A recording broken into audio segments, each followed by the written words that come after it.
कई बार इस प्रकार से लगता है कि शायद मुझे बेईमानी का पैसा हजम नहीं हो सकता। अगर आप ईमानदारी से अपना काम कर रहे हैं तो आपकी प्रोडक्टिविटी ज़्यादा होगी, आपकी कामयाब होने के चांसेस 50 से 100% हो सकते हैं।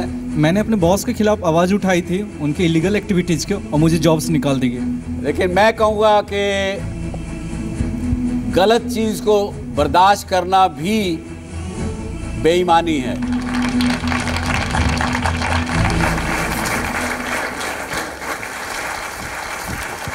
नमस्कार।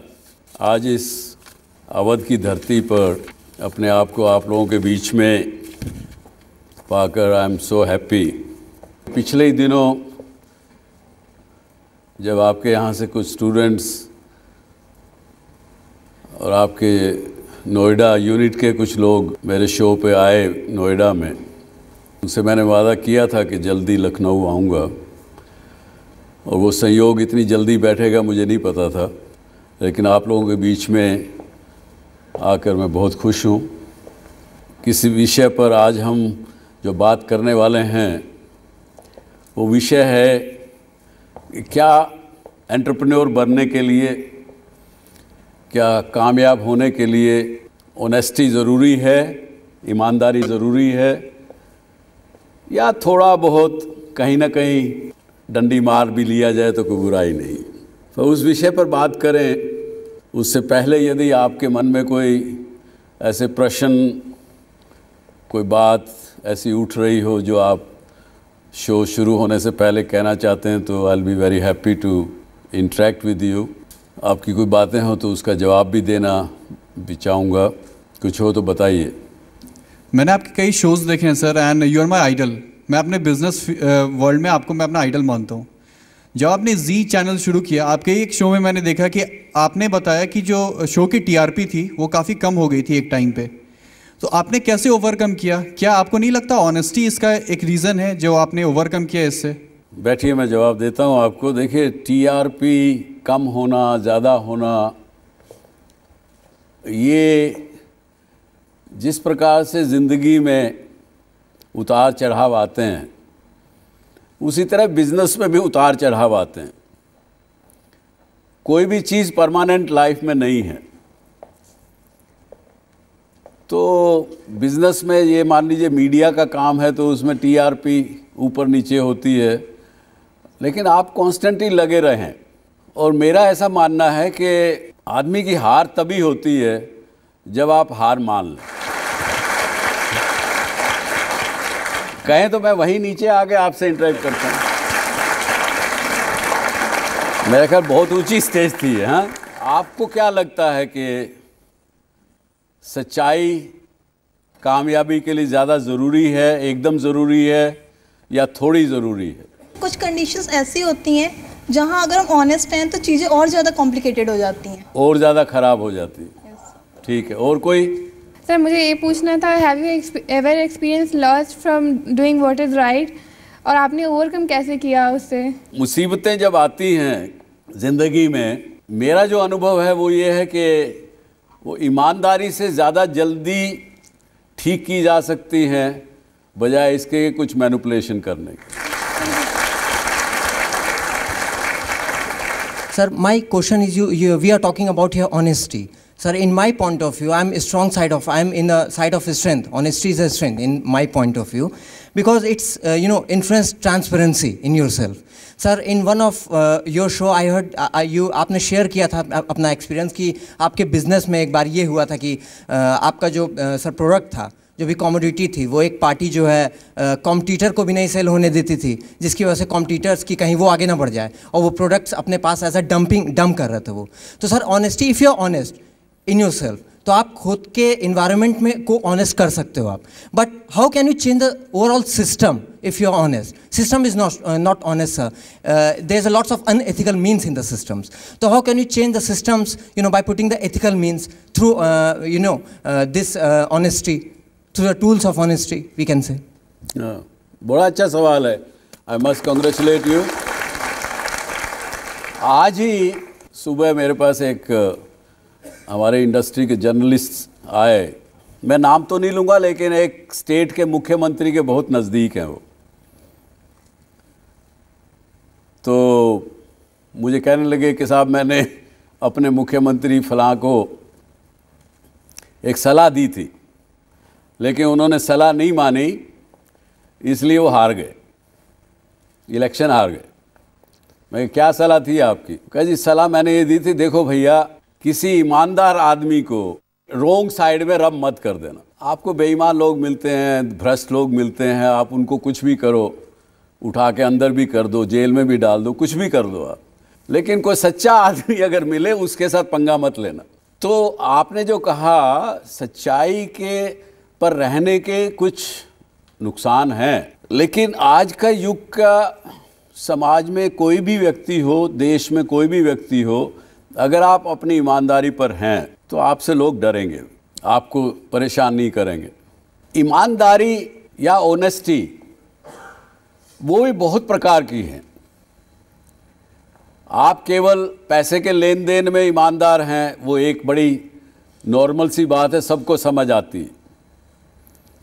लेकिन मैं आपको कुछ सिचुएशन आपको दूंगा, आप उनको सोच के बताएं मुझे। मैं आपसे पूछना चाहता हूं, आप लोगों की निगाह में क्या डॉक्टर मनमोहन सिंह जो हमारे पहले प्रधानमंत्री रहे वो पूरे ईमानदार थे कि नहीं? अगर मनमोहन जी की बात की जाए तो वो एक पूरे ईमानदार व्यक्ति हैं मेरे हिसाब से। और अगर इंडिया की भी बात करें तो मोस्ट ऑफ द पीपल वो यही सोचते हैं कि मनमोहन सिंह ईमानदार व्यक्ति हैं। सोनिया गांधी के परस्पेक्टिव हम देखेंगे तो मनमोहन सिंह एक बहुत ईमानदार व्यक्ति थे उनके लिए, बट अगर हम इंडिया की जनता की नज़र से देखते हैं उन्हें तो शायद वो बिल्कुल भी ईमानदार नहीं थे। मेरा मानना है कि मनमोहन सिंह ईमानदार थे। किस प्रोस्पेक्टिव में?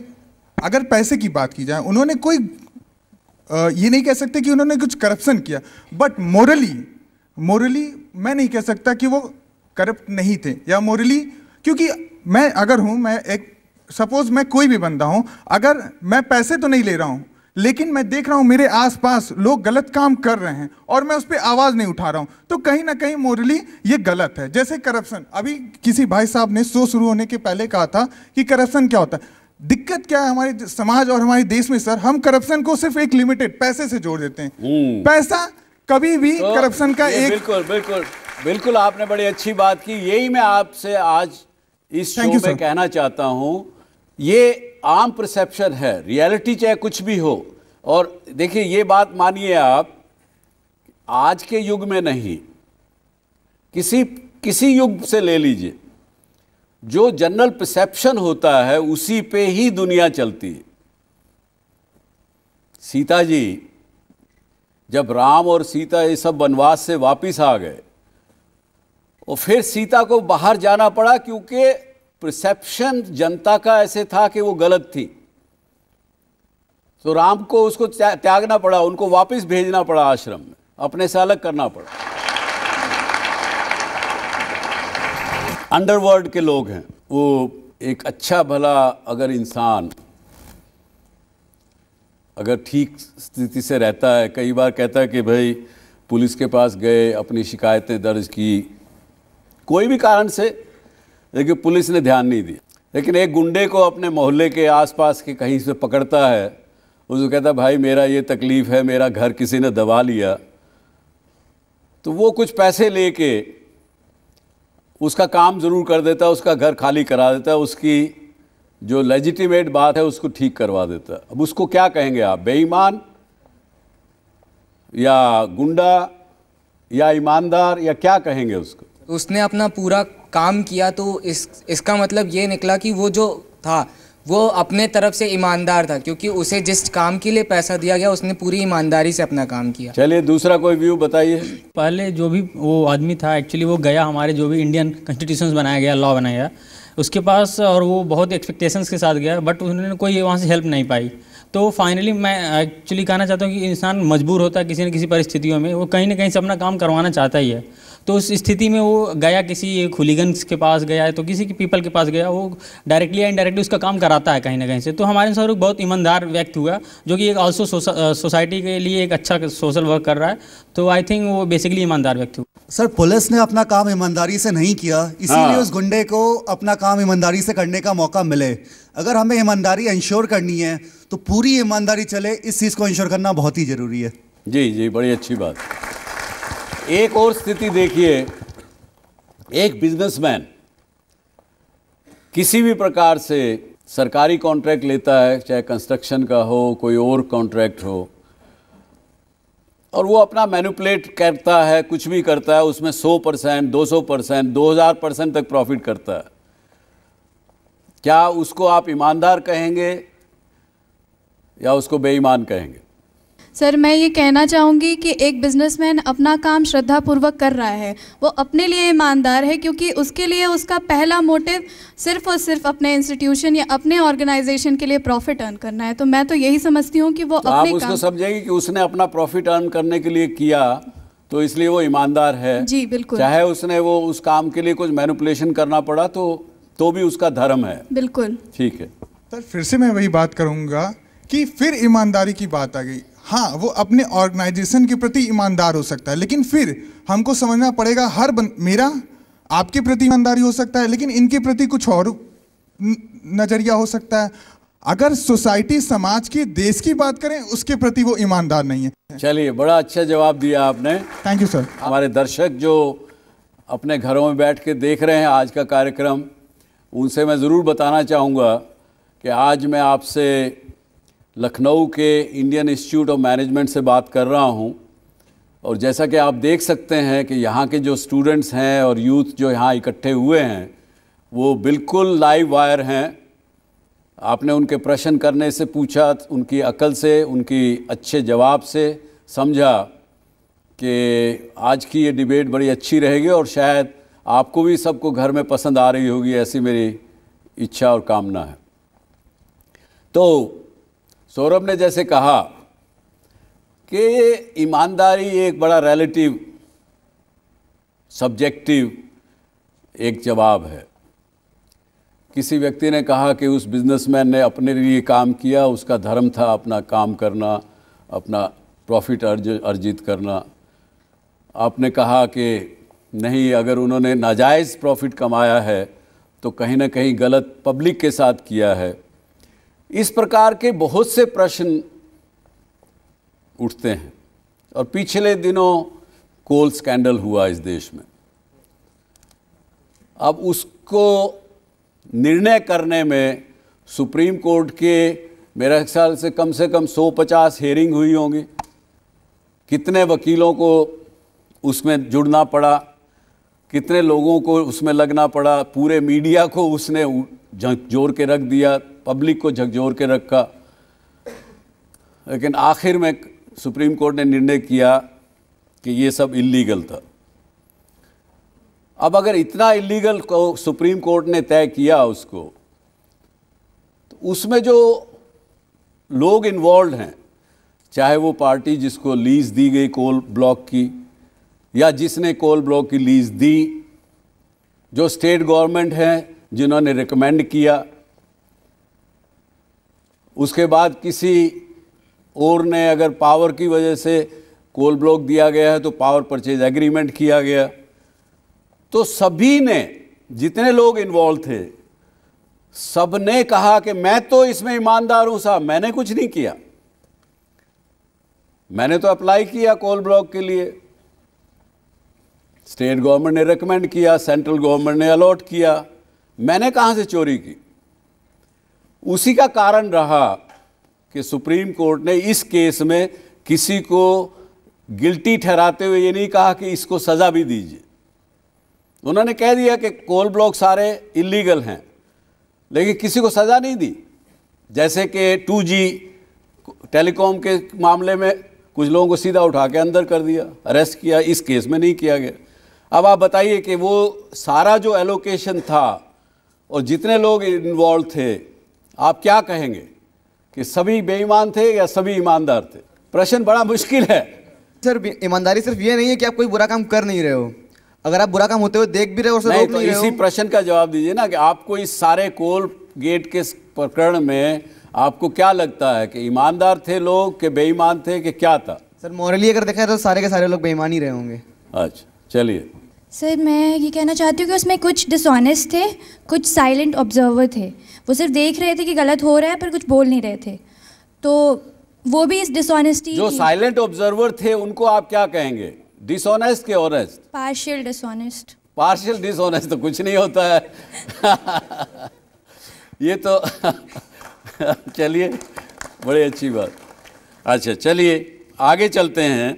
आप एक स्टूडेंट हैं, आप एक जगह नौकरी अप्लाई करते हैं, चाहे वो सरकारी दफ्तर में हो चाहे वो प्राइवेट स्थिति में हो, और आप समझते हैं कि मैं तो बहुत डिजर्विंग कैंडिडेट हूँ, लेकिन वो नौकरी आपको ना दे के किसी की सिफारिश की वजह से दूसरे को दे देता है, और वो ये कहता है साहब इसमें तो मेरी मर्जी है, मैं जिसको दूं या जिसको नौकरी ना दूं, आई एम द एम्प्लॉयर, मेरी स्वीट विल है, मैं किसको दूं किसको ना दूं नौकरी।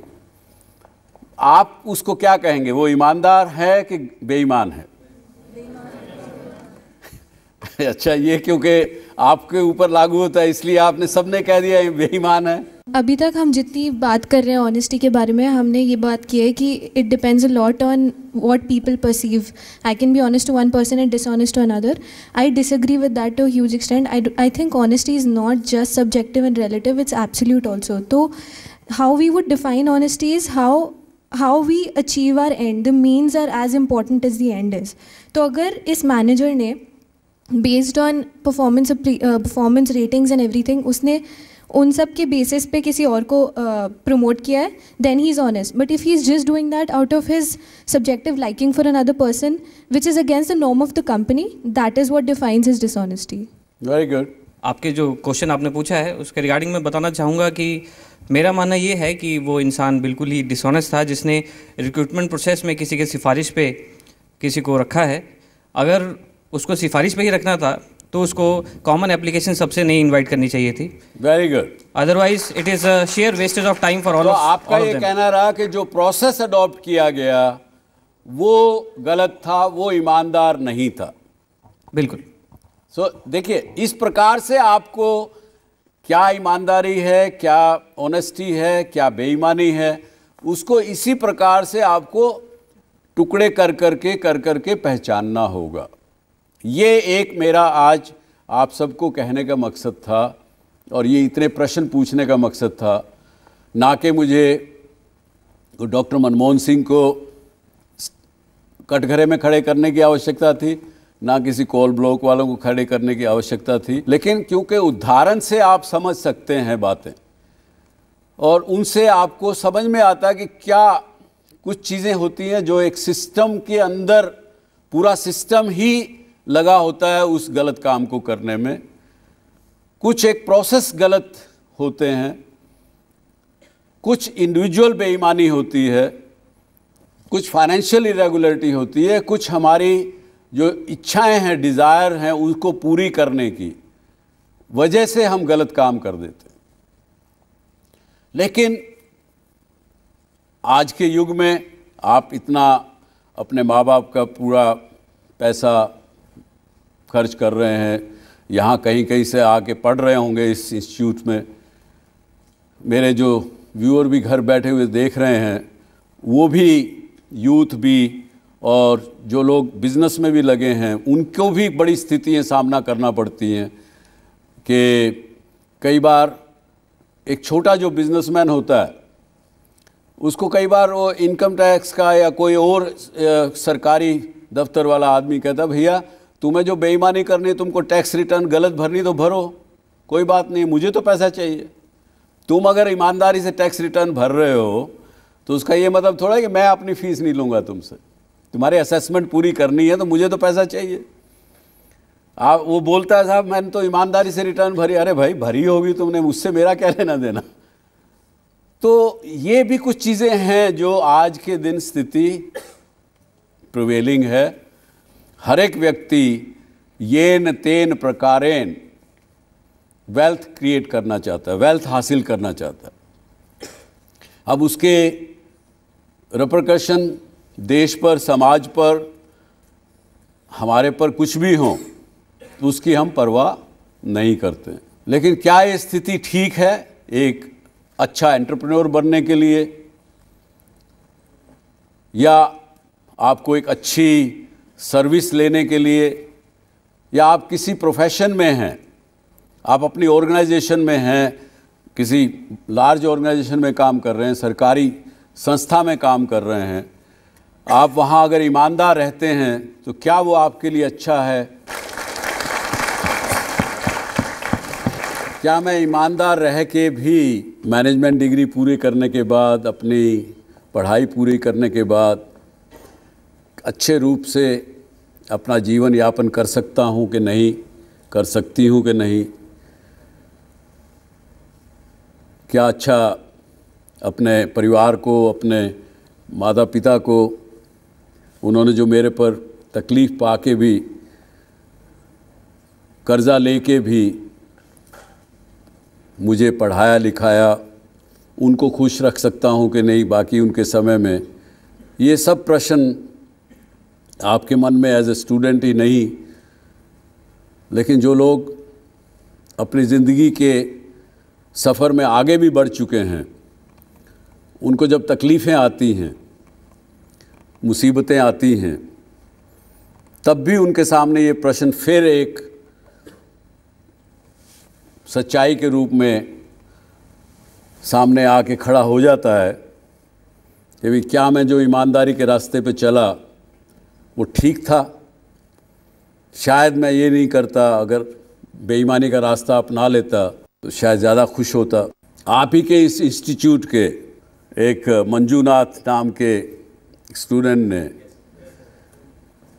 जब इंडियन ऑयल कॉरपोरेशन में हो रही करप्शन के बारे में जब प्रश्न उठाए तो मुझे बताया गया कि उनको गोली से मार दिया गया। क्या वो ठीक थे अपनी जगह? उन्होंने अपनी जान की कुर्बानी दी। क्या सच्चाई है? क्या हमको करना चाहिए? तो इस पर हम डिबेट शुरू करें आपस में। इससे पहले मैं कुछ अपने तजुर्बे आपसे शेयर करना चाहूँगा। कई बार इस प्रकार से लगता है कि शायद मुझे बेईमानी का पैसा हज़म नहीं हो सकता। एक बार एक टेंडर हम भरने गए, फूड कॉरपोरेशन ऑफ इंडिया का टेंडर था, तो हम 5 लोग, कोई सप्लाई ऑफ मूंग का टेंडर था, 4 या 5 लोग थे शायद बिडिंग करने में। चारों पांचों ने तय किया हुआ था भी थोड़ा थोड़ा बांट लो, भाव कम नहीं करना। तो उसके हिसाब से टेंडर भर दिया। लेकिन वो सामने जो अफसर था, बड़ा ईमानदार अफसर था, उसको लगा कि ये लोग कुछ गड़बड़ किए हुए हैं, इन्होंने पूल किया हुआ है, तो वो नेगोशिएट कर रहे थे। वो नेगोशिएशन में टाइम निकलता जा रहा था। अब मेरे पास तो जितना पैसा था उससे ज़रूरत से ज़्यादा पैसे का तो मैंने माल खरीद लिया था। लोगों का पैसा देना था। लोग रोज़ तकाजा करते थे, भाई 1 हफ्ते का टाइम होता है पेमेंट करने का, आज 15 दिन हो गए तुम्हें। तो आखिरी मिनट पे मुझे क्या सूझा कि मैंने वो पूल तोड़ दिया, यानी बाकी 4 लोगों से बेईमानी की, और अंदर जाके उसके अफसर से कहा, नेगोशिएशन चल रही थी, सब लोग बाहर खड़े हुए थे, सब बात कर रहे थे। अंदर जाके मैंने कहा, साहब ये बताइए आपको क्या रेट चाहिए, पर आज ही तय करना पड़ेगा आपको। उसने कहा अच्छा ठीक है, आज ही तय करिए। उसने मुझे रेट बता दिया, मैंने हाँ कर दिया। उसने ऑर्डर मुझे दे दिया वो सारा, यानी जितनी क्वांटिटी मुझे मिलनी चाहिए थी उसकी सारी की सारी मुझे मिल गई। आप यकीन मानिए कि अल्टीमेटली उस बिज़नेस में मुझे लॉस हुआ, क्योंकि जितनी क्वांटिटी मुझे भरनी थी, जितनी मेरे हिस्से की थी, पूल में हमने की हुई थी, वो तो ख़रीदी हुई थी, लेकिन क्योंकि क्वांटिटी 5 गुना ज़्यादा मिल गई तो उसको ख़रीदना पड़ा, भाव बाज़ार में बढ़ गए, नुकसान हो गया। आज भी दिमाग में है, आज ये बात हो गई 40 साल 35 साल पुरानी, फिर भी दिमाग में जहन में है कि बेईमानी का पैसा तेरे लिए नहीं है। लेकिन इसमें भी आप कह सकते हैं कि जी आपने उस फूड कॉरपोरेशन के साथ तो ईमानदारी की, उसके साथ तो बेईमानी नहीं की। लेकिन 4 लोगों से वादा करके बैठ के जो तय किया उससे तो हट गए। जो व्यक्ति ईमानदारी से काम करता है वो नोटिस में आता है और वो आगे बढ़ता है।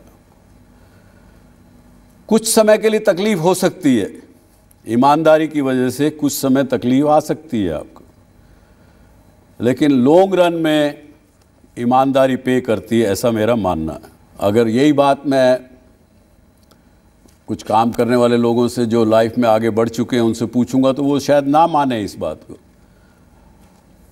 क्योंकि हमारे यहाँ भी अपनी कॉरपोरेशन में भी इस प्रकार की चीज़ें होती हैं कि मैं भी अगर मीटिंग लेता हूँ तो लोग क्या कहेंगे, जो मैं सुनना चाहता हूँ वो शायद बात कह दें, सच्चाई ना बोलें। Likeable truth is said instead of the truth of the truth. ये तो मैंने आपको एक अपने उदाहरण से बताया। अब आप लोगों का तजुर्बा क्या है, आप लोग क्या सोचते हैं इसके बारे में? We can open the floor for discussion. Sir I think sir ईमानदारी सर इंटरप्रेन्योर के लिए या सर एक आम इंसान के लिए, सर दोनों के लिए ही बराबर है।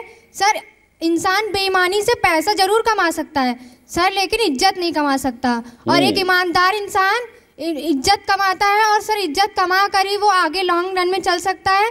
सर बेईमानी से वो अपने लिए नोटों की गड्डियाँ तो खड़ी कर सकता है, लेकिन ईमानदारी से वो इज्जत कमाएगा जो उसके मरने के बाद उसकी पुश्तों तक चलेगी। सर बहुत अच्छा, बहुत अच्छा, वेरी गुड, वेरी गुड।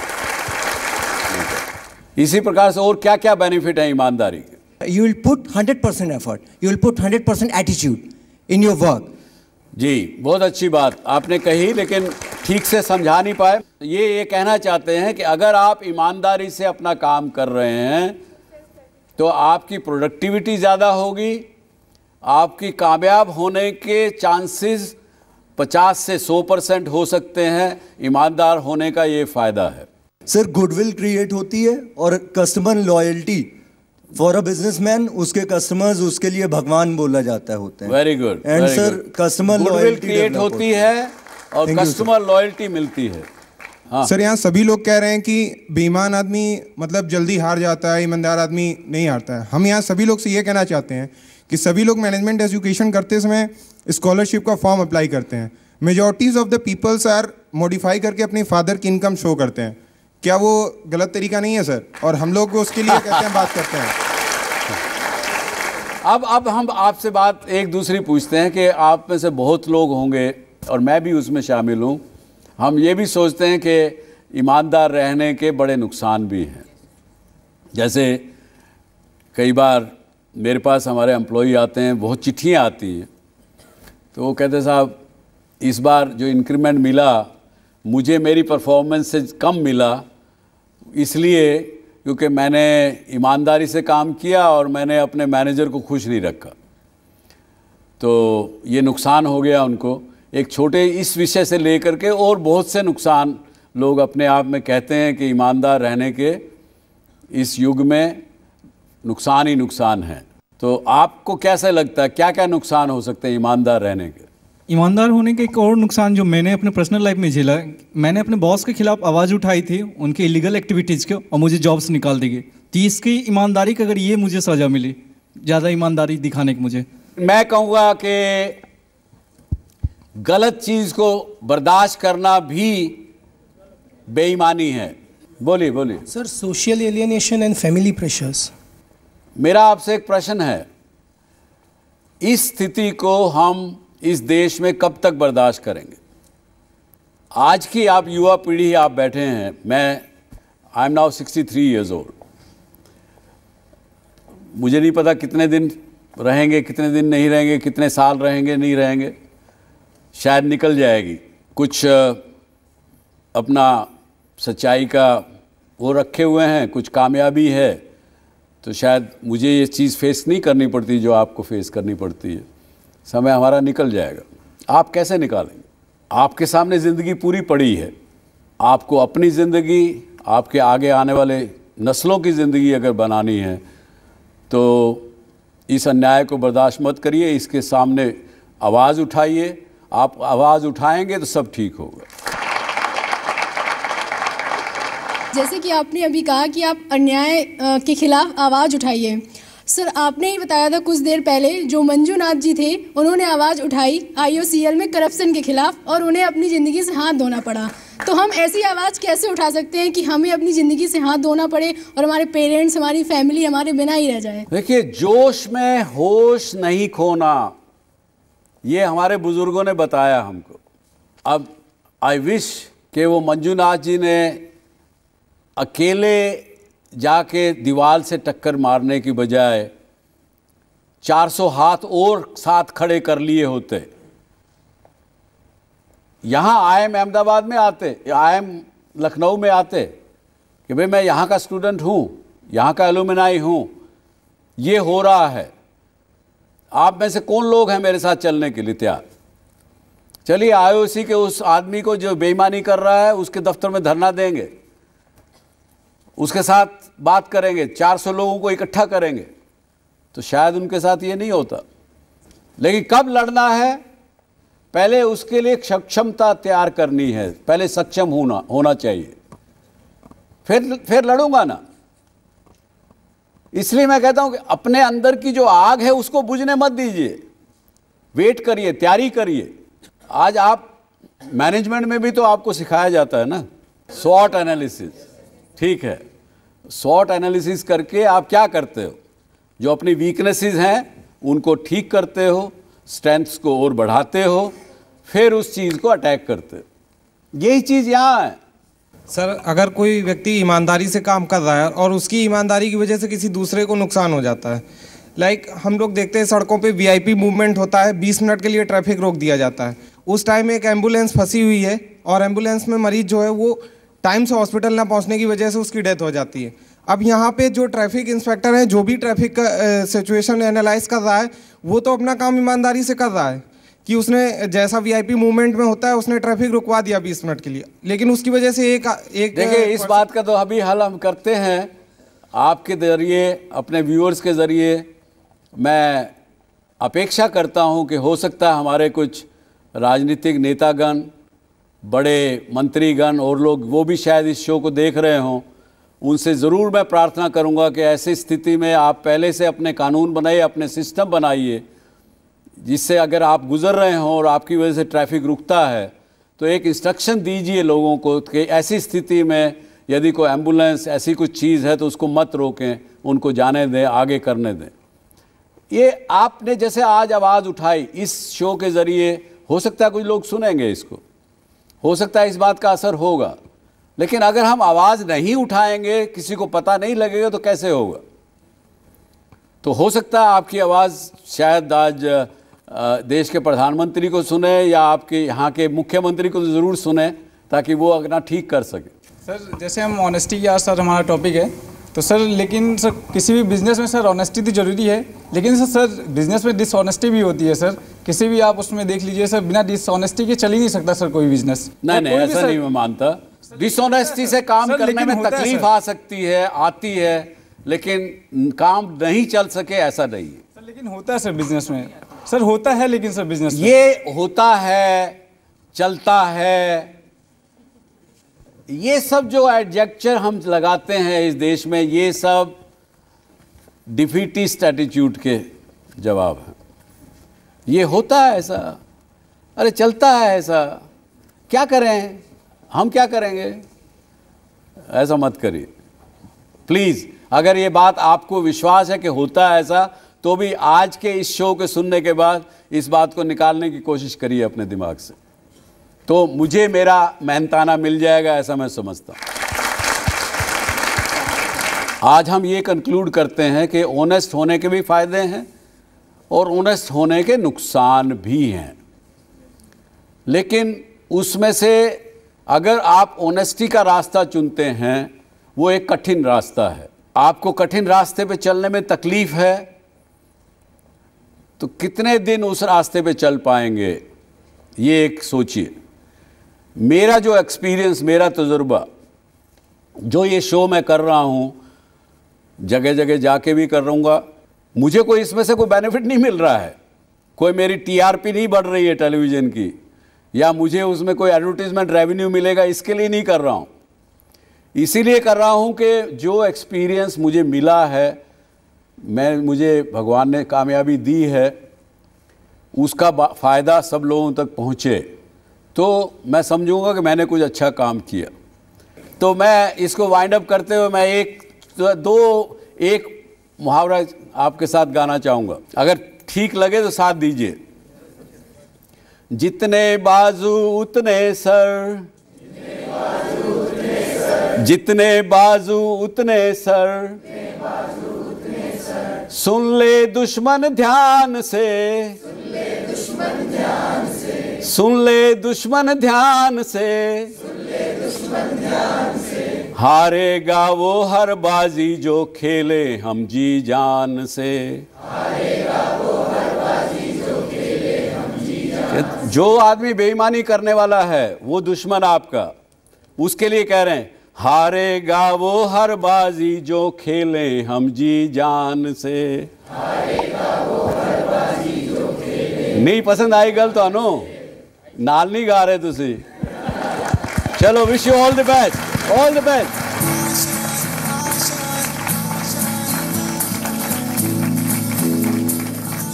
अगर आप भी डॉक्टर सुभाष चंद्रा शो में भाग लेना चाहते हैं या कोई सवाल पूछना चाहते हैं तो हमें ईमेल करें। हमारा ईमेल आईडी है dsc@zmedia.slgroup.com या आप अपने सवाल हमें SMS भी कर सकते हैं। बस टाइप कीजिए DSC स्पेस अपना सवाल और भेज दीजिए 57575 पर।